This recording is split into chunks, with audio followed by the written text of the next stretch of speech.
I'm Holly, 32 years old. 6 weeks ago, I woke up after a 9-hour spinal surgery, and the first thing I saw was 73 missed calls. My vision was still blurred by the anesthesia when I played a voicemail from my father. His voice sounded calm, almost cheerful. "We sold your condo to pay for your sister's wedding. You were unconscious, so we signed for you. $425,000. Gone." My sister's wedding was 3 weeks away. I could barely walk. My legs felt as though they belonged to someone else. But as I lay in that recovery room, staring at the ceiling, I made one phone call. What happened at that wedding was something no one could have expected. Before I tell you everything, if this story has grabbed your attention, take a moment to like and subscribe, but only if you genuinely want to know how it ends. Where are you watching from right now? Leave your location and local time in the comments. Now, let me take you back 7 weeks to the day I received my surgery date. I'm Holly, 32 years old, and 3 weeks ago, at my little sister's wedding, I did something that 200 people will never forget. It began with a 9-hour spinal surgery. When I woke up, I found 73 missed calls and a voicemail from my father. They had sold my condo for $425,000. While I was unconscious on the operating table, my parents forged my signature to pay for Megan's extravagant wedding. I could barely walk, but I made one phone call. What happened next was something no one saw coming. Before I continue, if you believe this story is worth hearing, please take a moment to like and subscribe, but only if you truly want to know what happened. Where are you watching from, and what time is it there? Leave a comment and let me know. Now, let me take you back 6 weeks to the day I received my surgery date.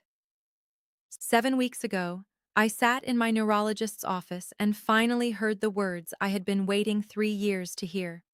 "We have a surgery date. Herniated discs at L4 and L5. The pain had been my constant companion since I was 29. Some days, I couldn't even get out of bed. On others, I forced myself to work through the pain because bills don't care about your spine. At last, relief was coming. March 15th, a 9-hour procedure followed by 6 weeks of recovery. I called my parents that evening. My hands were trembling, not from fear, but from something I hadn't felt in years. Hope. "Mom, I got the surgery date." "Oh, that's nice, honey." Her voice sounded distracted. I could hear Megan laughing in the background. "When is it?" "March 15th. I'll need someone to drive me home afterward." "March?" "Holly, that's right in the middle of the wedding preparations. You know Megan is getting married in April." I paused. "I know, but this surgery—" "You'll figure it out, sweetie. You always do." I heard a muffled conversation on her end. "Megan needs me. We're picking out centerpieces. Talk later." She hung up before I had a chance to answer. I sat there with the phone in my hand, staring at nothing. I wasn't surprised.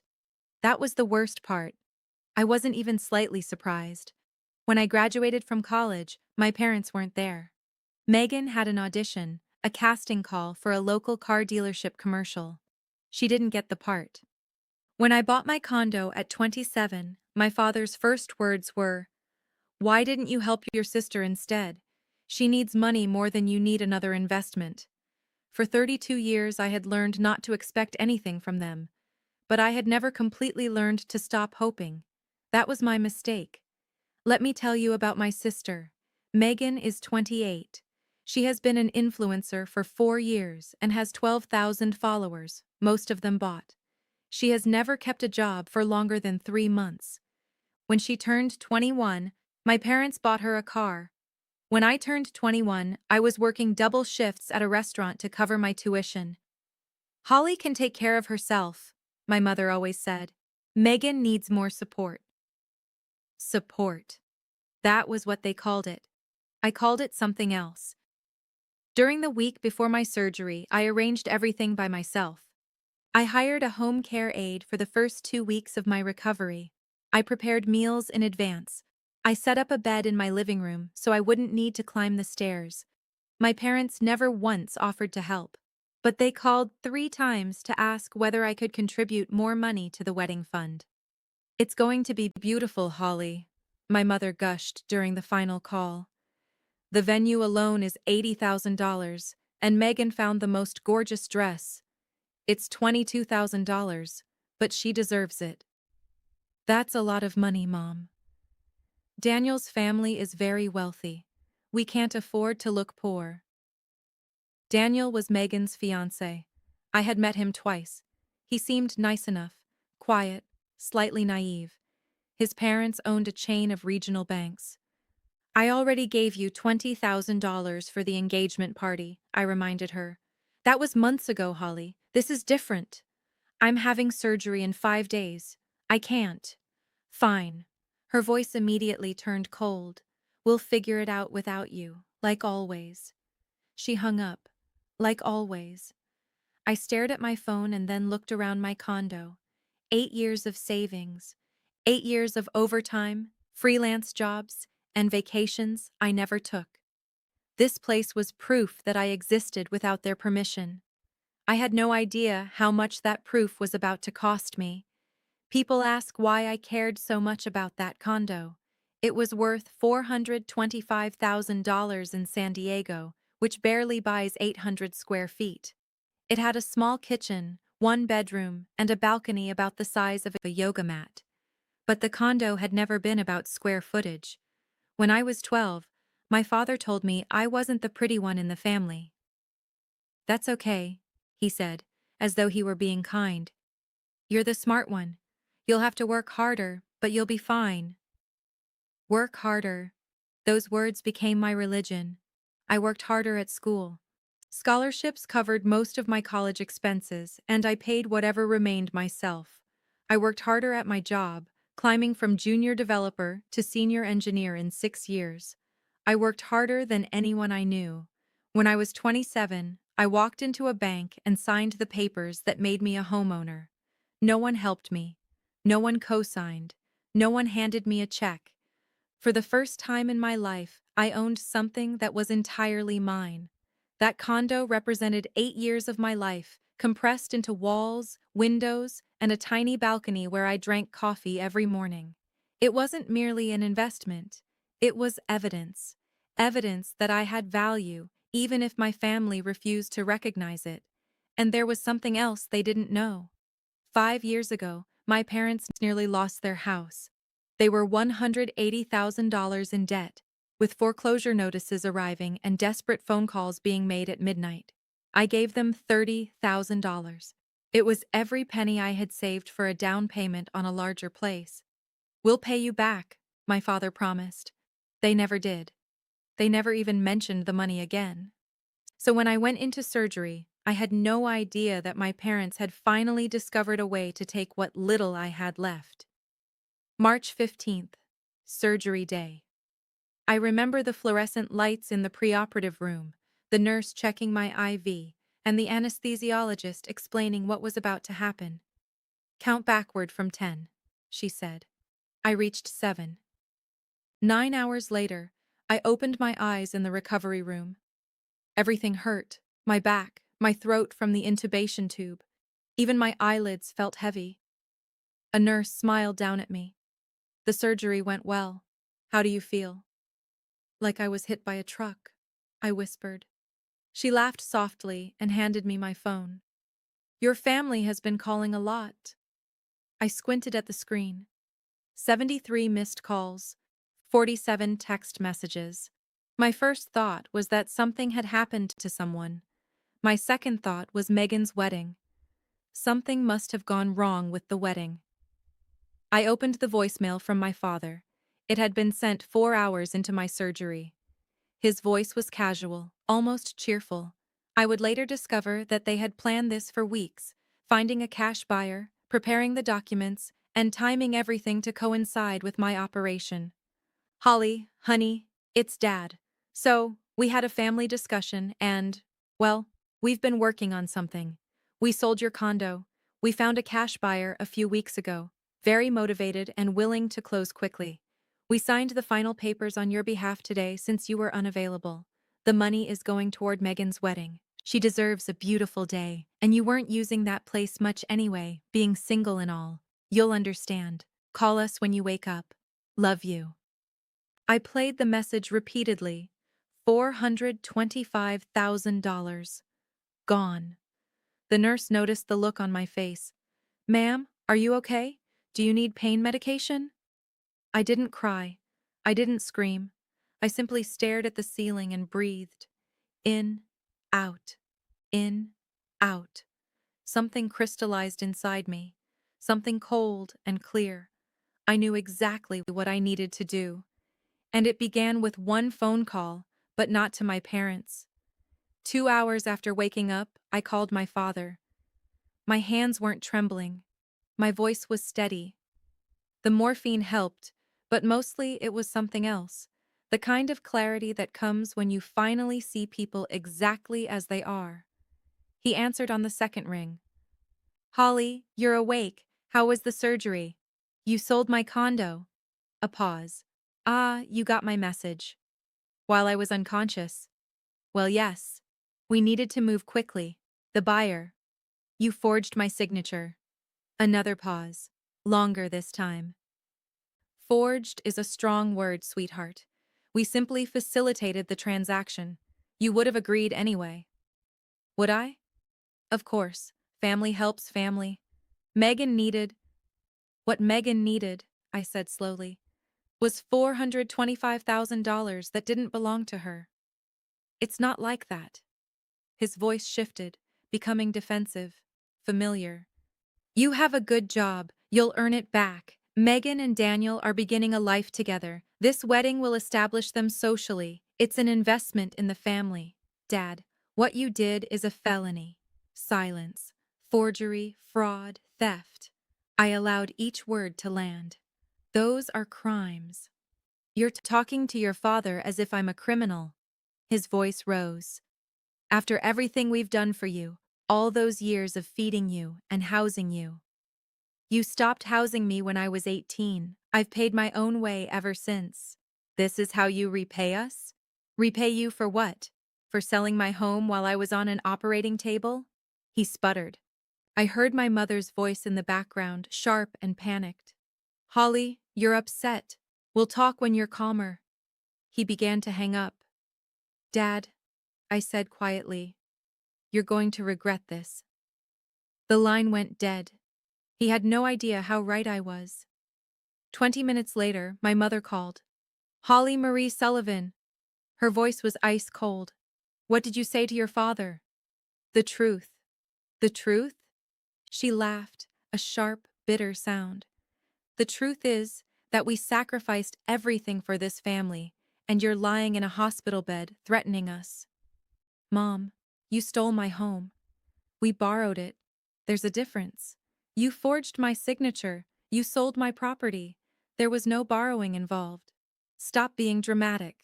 Her tone shifted into wounded indignation, the familiar pivot. Do you have any idea how stressed I've been? I've been planning this wedding for months. Your father's blood pressure is through the roof, and now you're making everything worse. I closed my eyes. This playbook had worn thin.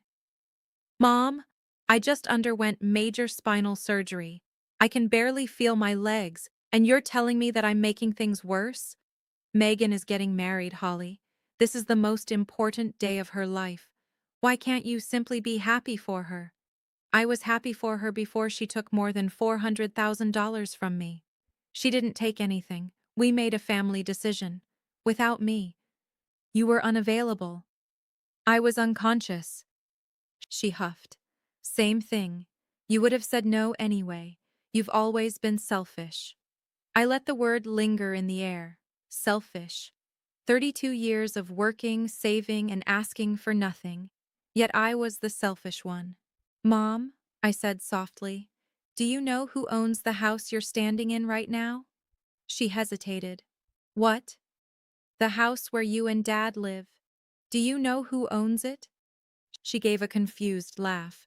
We do, obviously. Are you sure? Holly, what are you talking about? You're on drugs. You aren't making any sense. I'll see you at the wedding, Mom. I ended the call. 3 weeks. That was all I needed. The third person I called was the only member of my family I trusted. Aunt Patricia answered on the first ring. Holly, sweetheart. I heard what happened. Her voice was warm, but beneath that warmth, I heard something else. Anger. I'm so sorry. Richard called me an hour ago and tried to spin some story about a family investment. I told him he had lost his mind. So you know. I know my brother is a fool. She sighed heavily. I warned him years ago, Holly. I told him the way he treated you would eventually come back to bite him. He refused to listen. Patricia was my father's older sister. She was 65, a retired accountant, and the only person in my family who had ever looked at me and seen someone worthy of respect. Aunt Patricia, I need your help. Anything. Can you keep a secret for 3 weeks? There was a pause. Then she asked, What are you planning? I told her. Not everything, just enough. I explained the recovery from surgery, the wedding timeline, and the call I was about to make to my lawyer. When I finished, the line went quiet. Holly, she said carefully, are you certain? Once you do this, there's no going back. I know. They'll never forgive you. I almost laughed. Aunt Patricia, they sold my home while I was fighting for my life on an operating table. Forgiveness disappeared from the table the moment they did that. She remained silent for a long moment. Then she asked, What do you need from me? I'm going to give you an envelope. Keep it somewhere safe. If anything happens to me, if they try anything else, bring it to the wedding. The wedding? I'll be there, but I want backup. She released a breath. You've always been the strongest person in this family, Holly. Don't let them break you. I won't. I promised. And I meant it. Now, I need to tell you something I have never told anyone. In 2021, I received a call from an old college friend who worked at a bank. Not just any bank. The bank that held my parents' mortgage. Holly, I probably shouldn't be telling you this, she said, her voice low and conspiratorial. But your parents are about to lose their house. They're $180,000 in debt. Foreclosure is scheduled in 60 days. $180,000. Even after the $30,000 I had given them 1 year earlier, money they had sworn they needed only to get back on their feet, they had somehow managed to sink even deeper into debt. I remember sitting in my condo and staring at the wall.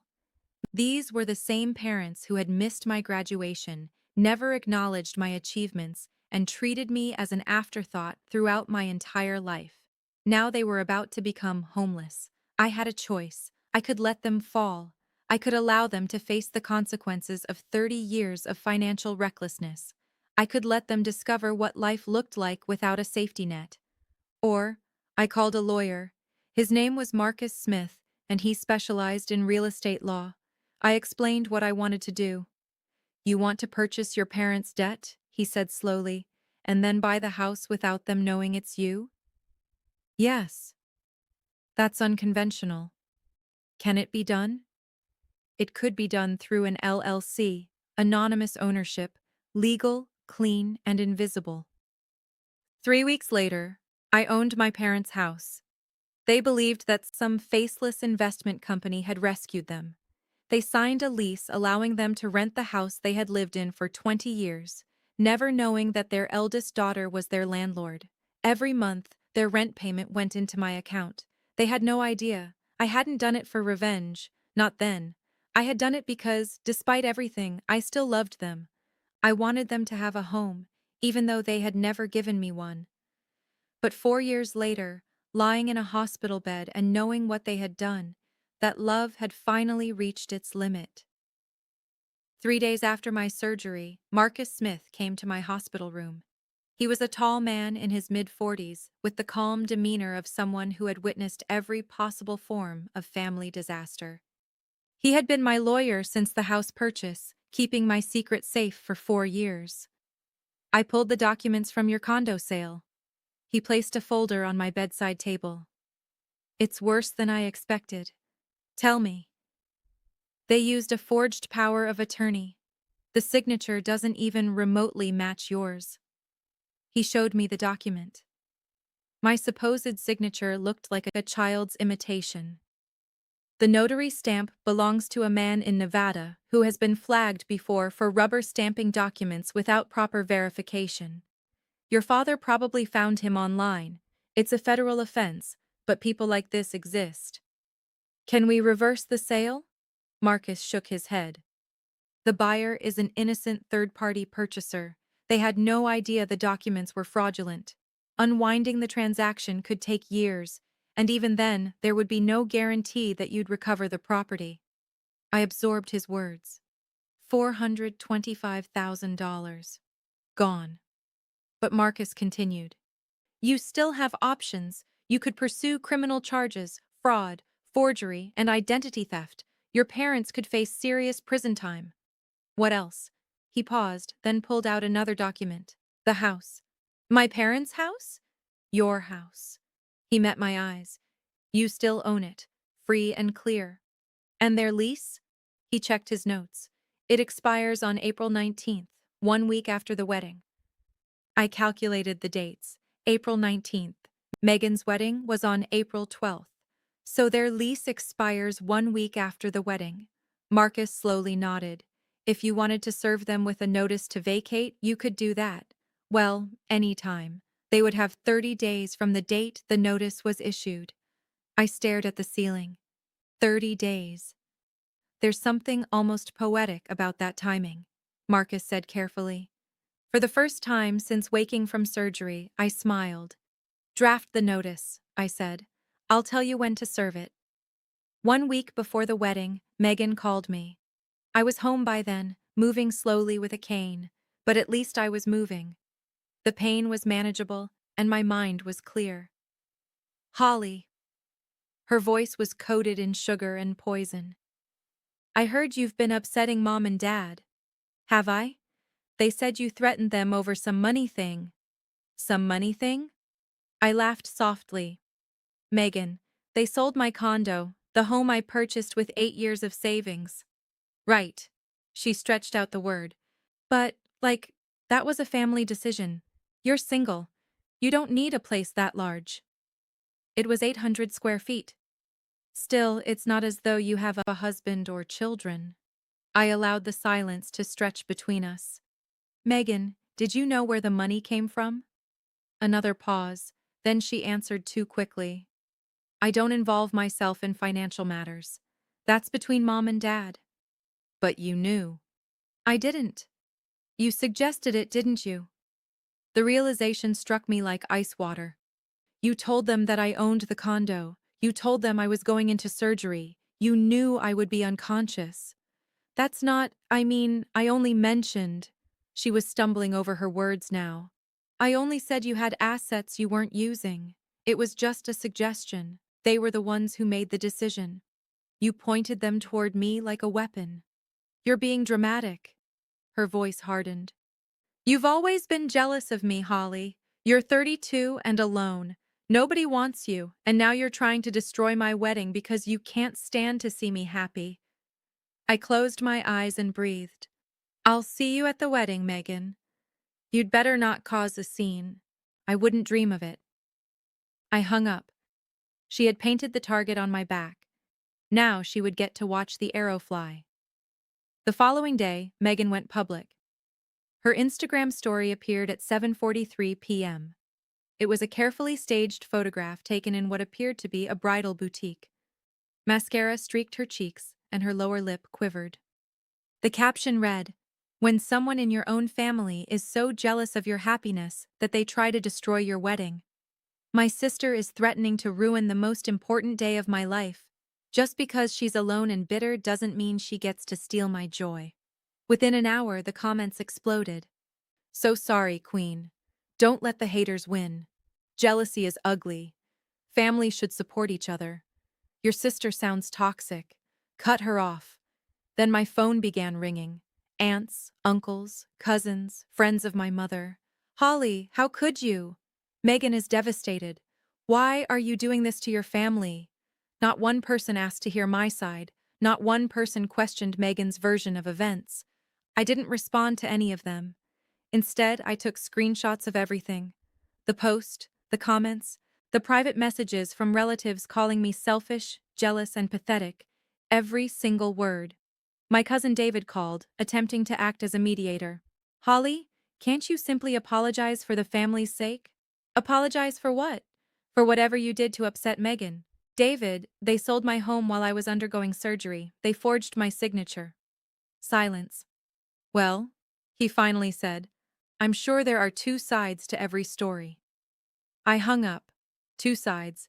Everyone wanted there to be two sides, but no one wanted to hear mine. That was fine. In 2 weeks, they would hear it whether they wanted to or not. I saved every screenshot in a folder on my laptop. These will be useful later, I said to no one. The wedding was 14 days away. The countdown had begun. Now I want to pause for a moment. If you were in my position, recovering from surgery, $425,000 stolen, and your entire family turning against you, what would you do? A. Sue immediately. B. Wait until the wedding. C. Forgive them and move on. Leave your answer in the comments. I'm genuinely curious about what you would choose. And if you're still with me, press that like button. Trust me, you'll want to see what happens next. Let's continue. 2 days before the wedding, there was a rehearsal dinner. I didn't want to attend. Every step still hurt. My back screamed whenever I moved, but I needed to see the battlefield before the battle. The dinner was held in the private room of an upscale Italian restaurant. There were 25 people, white tablecloths, and candles everywhere. Megan had posted the bill on her wedding planning story. $12,000 for one dinner. I arrived late, walking slowly with my cane. The room fell silent when I appeared in the doorway. My mother's eyes widened. My father's jaw tightened. Megan grabbed Daniel's arm and whispered something to him. Holly. My mother recovered first. Her smile was as sharp as glass. We didn't think you would make it. With your condition, I replied. I wouldn't miss it. I slowly made my way toward an empty chair at the far end of the table. Every step was deliberate. Every face watched me. My father stood to deliver a toast. Tonight we celebrate family. He lifted his glass without looking at me. We celebrate sacrifice. Everything we have done for our children. Megan beamed. This wedding represents our family's love and commitment. Many people contributed to make it possible. His gaze shifted toward me for only a second. Family takes care of family. I raised my glass with everyone else. I said nothing, but Daniel, the groom, was watching me strangely, with curiosity, as though he were trying to solve a puzzle. Megan leaned over and kissed his cheek, pulling his attention back toward her. At the end of the evening, while everyone gathered their coats, Megan approached me. I'm surprised you came. Her smile never reached her eyes. I have a gift for you, I said. For the wedding. A gift? Suspicion flashed across her face. Something special. You'll see it on Saturday. I walked away before she could respond. My back was on fire, but it was worth it. April 12th, the wedding day. The venue was a 5-star hotel with a garden courtyard, the sort of place where money whispered from every floral arrangement. White roses cascaded from iron archways. Crystal chandeliers hung beneath temporary pavilions. A string quartet played pachelbel. There were 200 guests. Megan had insisted on 200. Anything less looks cheap, she had told our mother. 200 people were there to witness the perfect wedding, paid for with stolen money. I arrived with Aunt Patricia. She wore a navy blazer. I wore a simple navy dress. A coincidence, or perhaps not. Either way, we looked like a team. We're ready, she murmured as we entered the garden. Yes. Inside my small clutch was a manila envelope containing documents that would change everything. The ceremony chairs were arranged in curved rows, facing an altar covered in flowers. I sat in the very last row, as far away from the family as possible. Patricia sat beside me.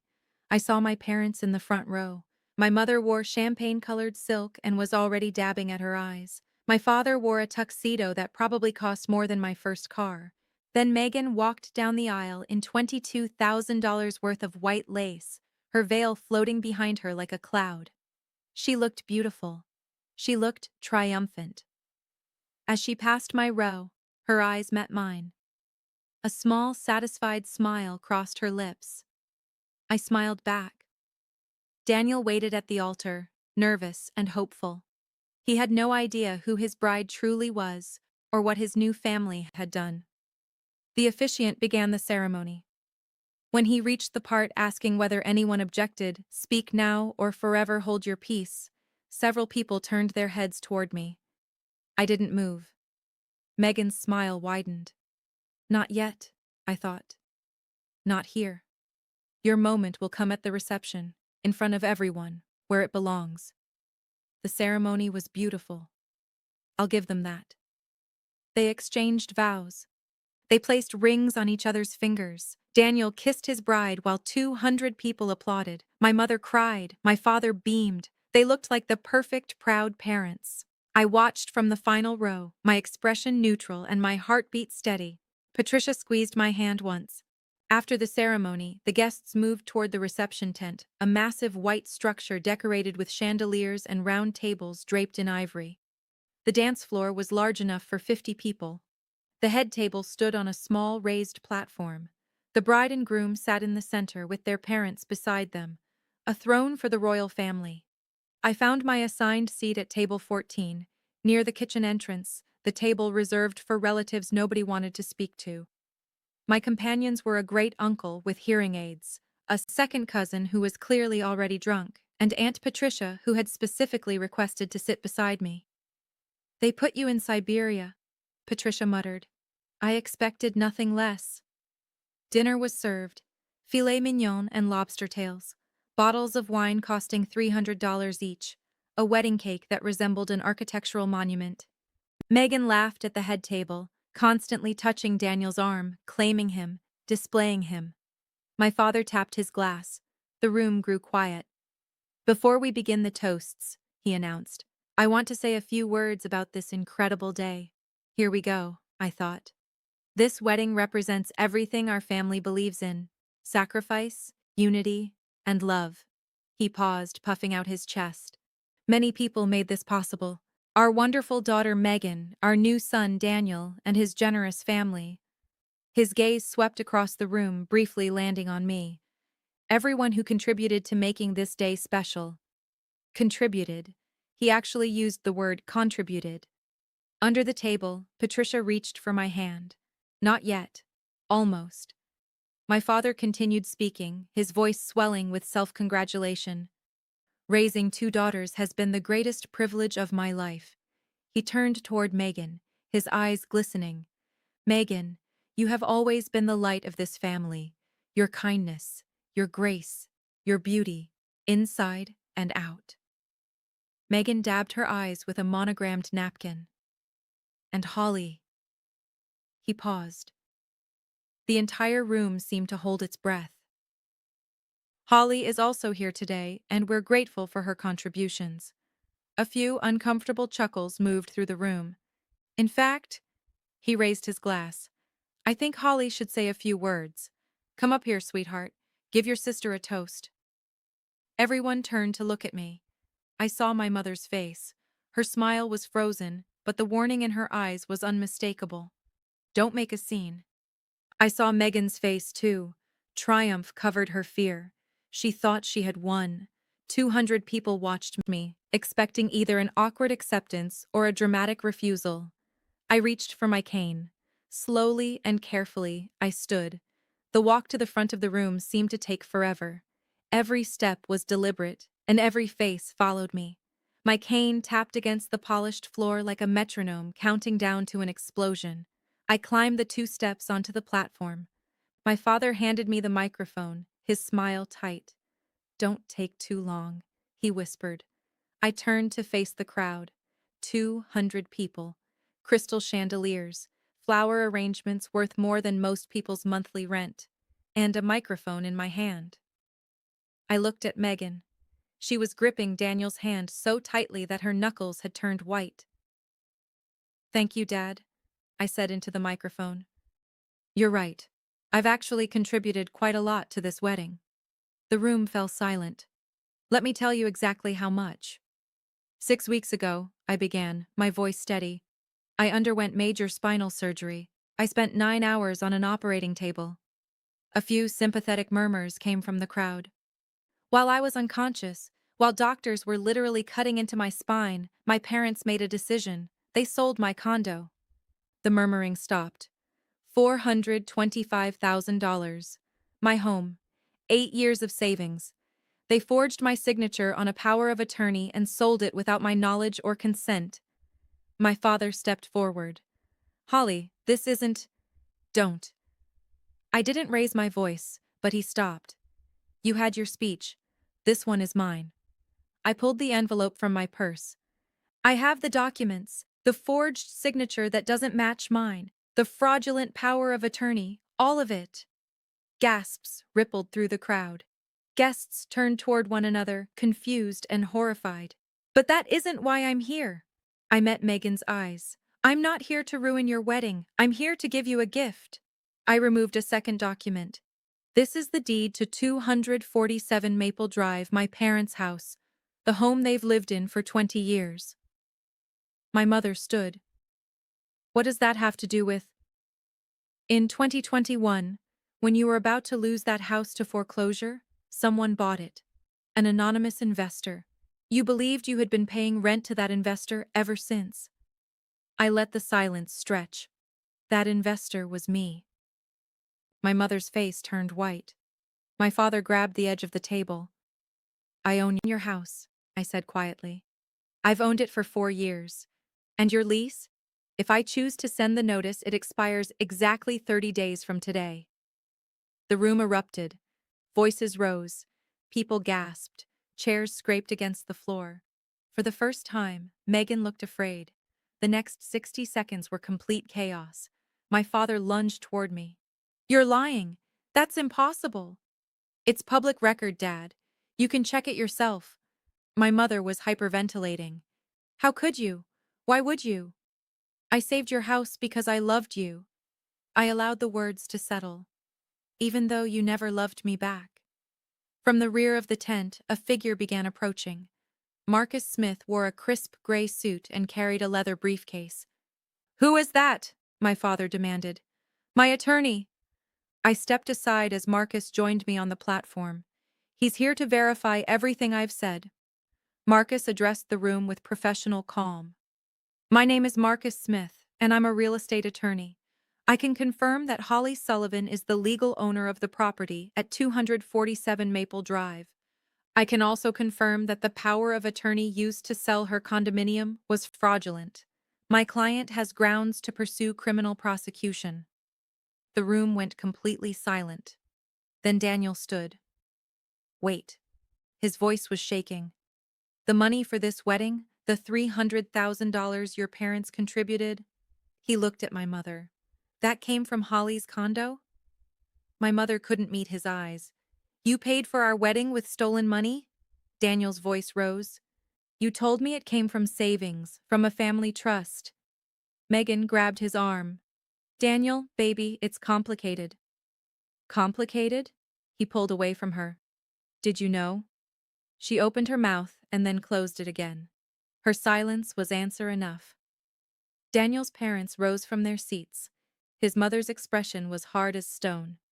"We need to speak with you," she told Megan. "Right now." The string quartet had stopped playing.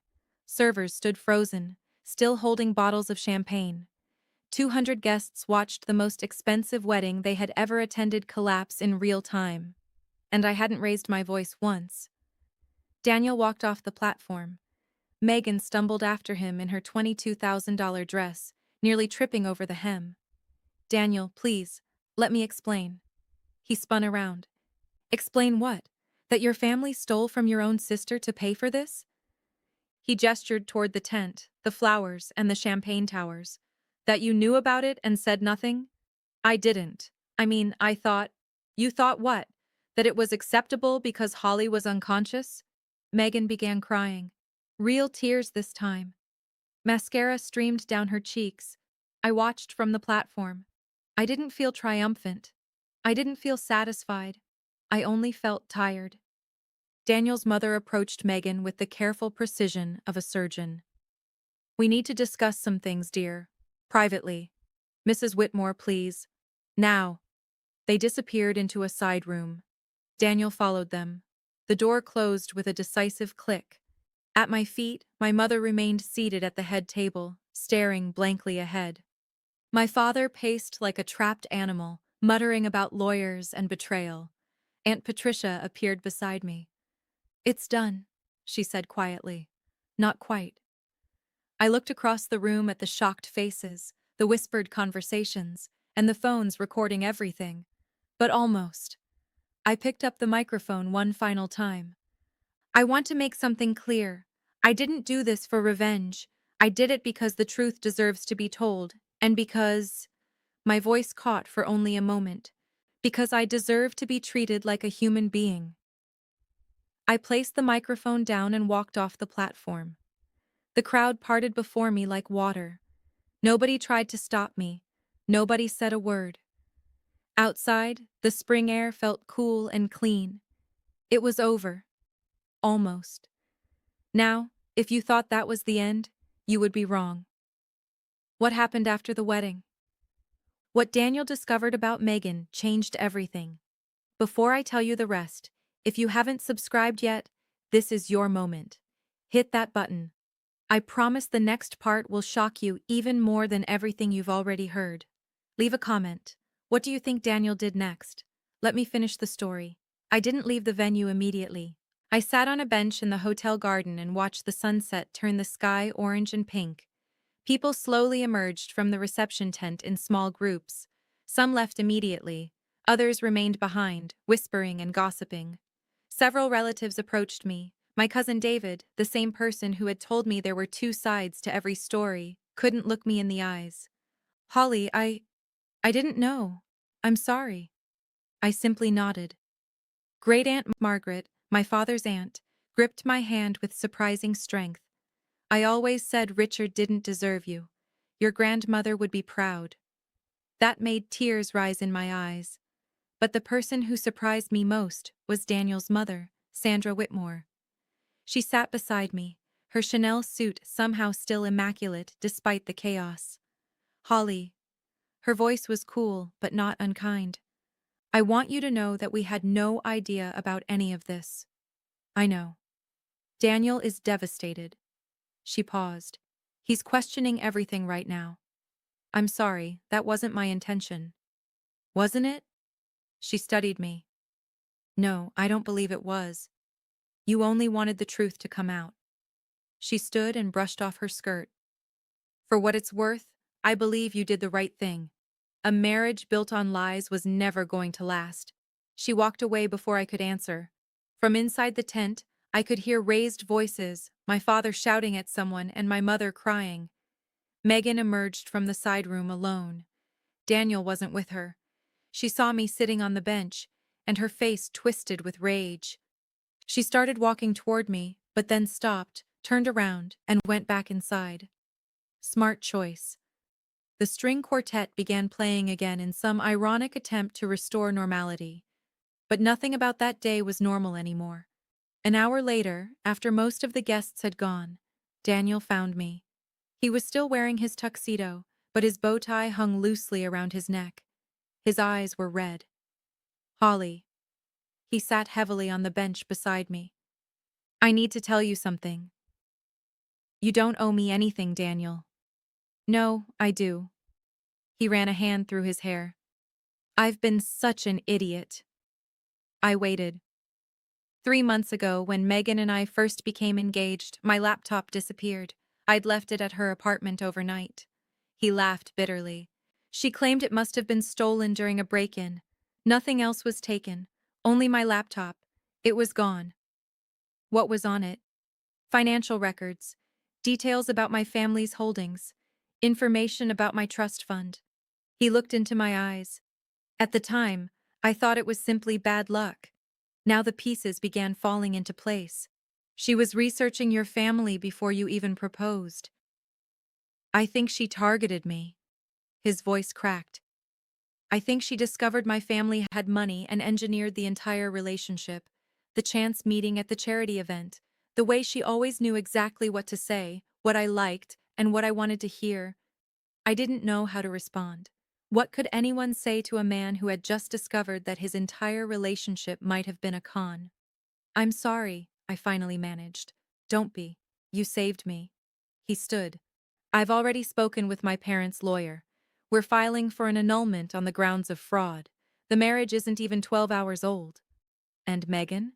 My family is demanding that she return the money they contributed to the wedding. $150,000. He paused. I don't think she has it. Then he walked away into the darkness. Megan had finally chosen a mark who could fight back. The fallout came quickly. By Monday, the story had spread through our extended family like wildfire. One of the guests had recorded my speech and shared it in a family group chat. From there, someone leaked it publicly. I never discovered who. Within days, the video had received thousands of views. People forwarded and re-forwarded it with shocked emojis. My father's boss called him into a meeting. Richard Sullivan was a middle manager at an insurance company. Respectable, boring, forgettable. Except now, he was known as the man who had committed fraud against his own daughter. We're placing you on administrative leave pending an ethics review, they told him. His 32 years with the company didn't matter. His reputation did. My mother lost her book club, her tennis group, and the charity committee she had chaired for 15 years. The phone stopped ringing. The invitations disappeared. And Megan's real Instagram followers, the few thousand actual people hidden among her 12,000 followers, began abandoning her. The bots she had purchased remained, of course. Bots don't have consciences. Someone found the wedding video and posted it publicly. Comments poured in. Imagine stealing from your own sister while she's undergoing surgery. This is the most disgusting thing I've ever seen. Girl got exactly what she deserved. The annulment was approved in record time. Daniel's family had excellent lawyers. Megan was left with nothing. No husband, no money, no reputation. 1 week after the wedding, she got her first job in 6 years. She became a retail associate at a department store, working for minimum wage plus commission. I heard that she cried when she told our mother. As for me, I felt nothing. No satisfaction, no vindication, only emptiness. I hadn't wanted this. I had never wanted any of it. All I had ever wanted was to be seen, valued, and treated as though I mattered. But some families are incapable of doing that. Some families understand only power. And now, at last, they understood who had it. 30 days after the wedding, my phone rang. My father's name appeared on the screen. I almost didn't answer. Holly. His voice sounded different, older and smaller. We need to talk about the house. What about it? The notice says we have to leave. A long silence followed. We have nowhere else to go. I had sent the eviction notice the day after the wedding. It was legal and properly filed with the 30-day period Marcus had advised. That isn't my problem, Dad. It is your problem. A flash of his old anger returned. You're evicting your own parents. What kind of daughter does that? The kind whose parents stole $425,000 from her. We didn't steal anything. You forged my signature while I was undergoing surgery. That is the legal definition of theft and fraud. I kept my voice flat. You're fortunate I'm not pressing charges. Silence. Please. The word appeared to cost him everything. Just give us more time. A few more months. No. Holly. You had 4 years. 4 years of living in a house I paid for while sending rent to the daughter you treated like nothing. I rescued you from foreclosure, and you repaid me by stealing my home. We didn't know it was you. Would it have made any difference? He couldn't answer. We both knew the truth. 30 days, Dad. Find somewhere else to live. If you do this, you're no longer my daughter. I almost laughed. I was never your daughter. I was only the person you used whenever you needed something. I ended the call. My hands weren't trembling. My heart wasn't racing. All I felt was the cool certainty of a boundary finally drawn. Some lines, once crossed, can never be uncrossed. 2 months after the wedding, I walked through my parents' former home. They had moved out 3 days earlier and relocated to a small apartment in a suburb 30 minutes away. They had taken everything they could fit. The empty house echoed around me. I stood in the living room where I had spent my childhood, the place where the Christmas tree had always stood, the window seat where I had read hundreds of books, the staircase I had climbed thousands of times. Aunt Patricia stood beside me. "How do you feel?" she asked. "I don't know." I touched the wall. I thought I would feel something, vindication, satisfaction, anything, but I only feel sad. She nodded. "That makes sense. You didn't only lose your parents, you lost the hope that they would ever love you the way you deserved." I turned away from the empty room. "What are you going to do with the house?" Patricia asked. "Rent it out. I found a young couple. They're first-time renters, and they're both teachers. They seemed kind." I paused. "The rental income will go to a charity, a foundation that supports women who have experienced financial abuse from their families." Patricia smiled. "That's beautiful, Holly." My recovery was almost complete. I could walk without the cane now, and the pain was manageable.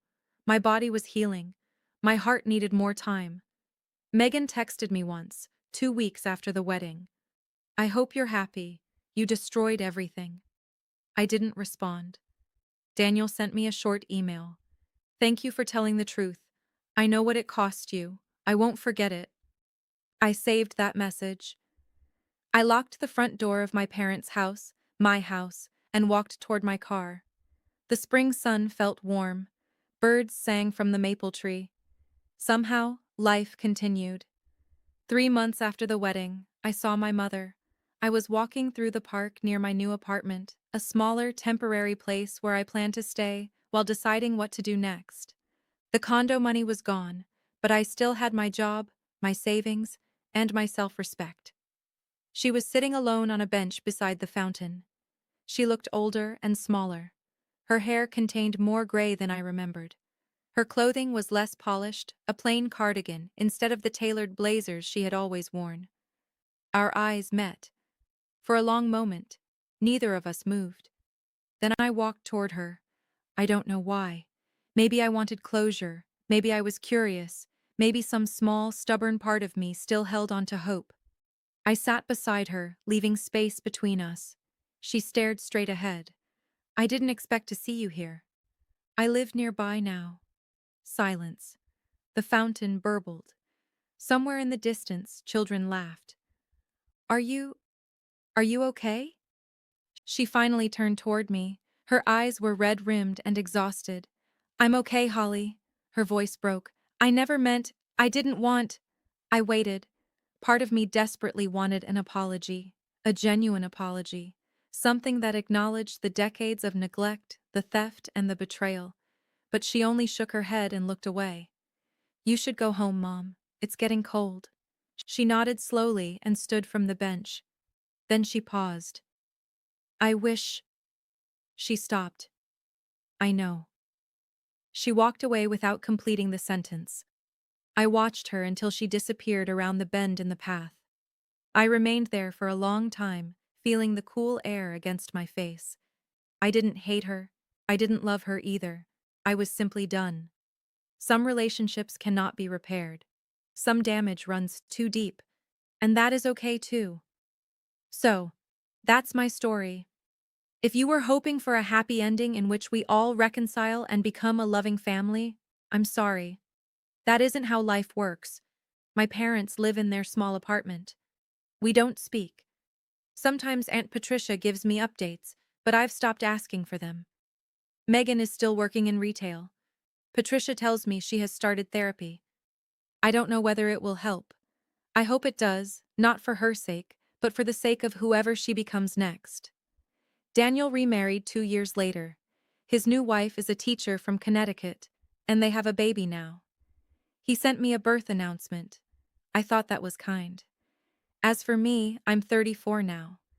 Last year, I bought a new home. It is smaller than my old condo, but it belongs to me.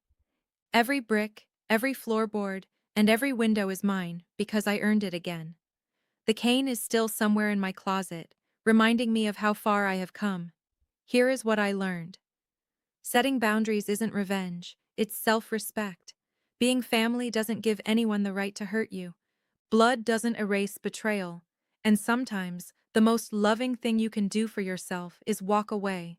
If you're watching this and recognize yourself in my story, if your family treats you like an afterthought, an ATM, or someone who exists only to serve their needs, I want you to know that you deserve better. You are allowed to say no. You do not have to set yourself on fire to keep other people warm. Thank you for listening. If this story resonated with you, share your thoughts in the comments. I read every one of them. And if you have ever needed to set a boundary with your family, tell me about it. You are not alone. Until next time, take care of yourselves. Before I go, these are the lessons I want you to remember. First, nobody has the right to take what you have worked for, not even family. Second, setting boundaries does not make you cruel, it makes you strong. Third, sometimes silence is not weakness, it is preparation. Thank you so much for staying with me throughout this entire story. It means more than you know. If this resonated with you, subscribe and turn on notifications. I share stories like this every week. Check the description for more stories about family drama.